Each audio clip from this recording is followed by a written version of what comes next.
Thank you. Thank you. I probably had the most traditional background as a violinist. I was that stereotypical orchestra geek, and I embraced it. I was that kid that was always saying no to fun Friday night plans because I, of course, had rehearsal the next day. I learned all the Mozart there was. I was following all of the rules, and I was on that set path to hopefully one day join a symphony.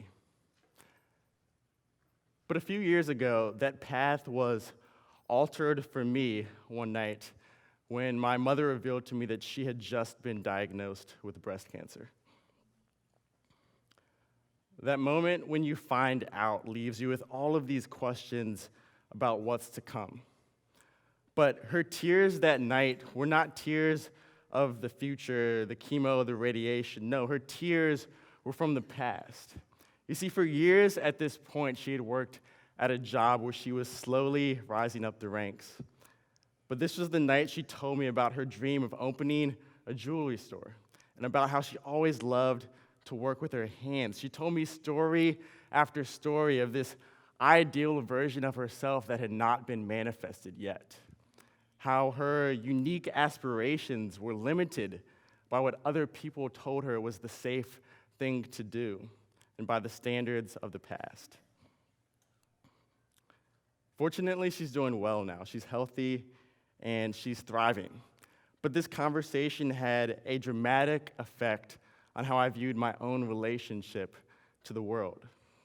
I began to ask, was there an ideal version of myself that I was not reaching for because I was just following a standard way of thinking, and immediately my mind raced back to the violin.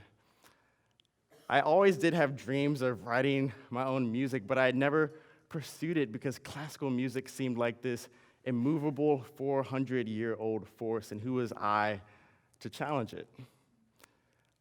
But now I felt inspired to view the music of Mozart not as the end-all, be-all of music, but as one person's beautiful perspective, and that I too had the capacity, the opportunity to offer my own. So soon after, I began to start composing my own music, including the piece that I just performed for you.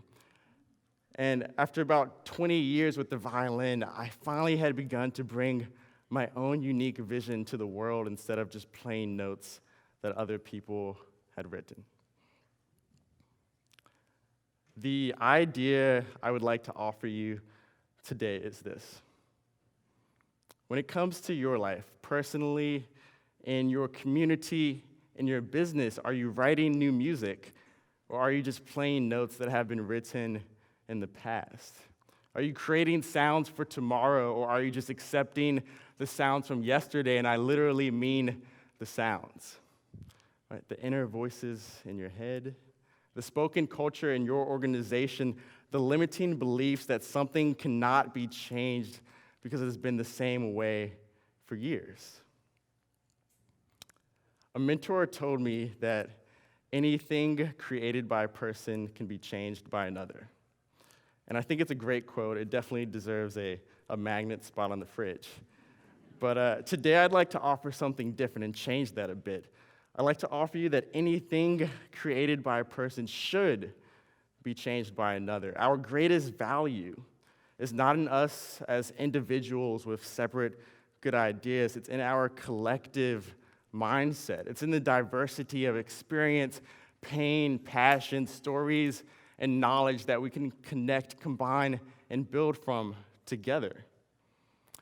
It's time for us to redefine how we perceive these untouchable creations of others and from the past, whether it be Mozart or whether it be Thomas Edison or any great innovator from today. We can get so entranced in their story, their brilliance, their genius, that we miss the point.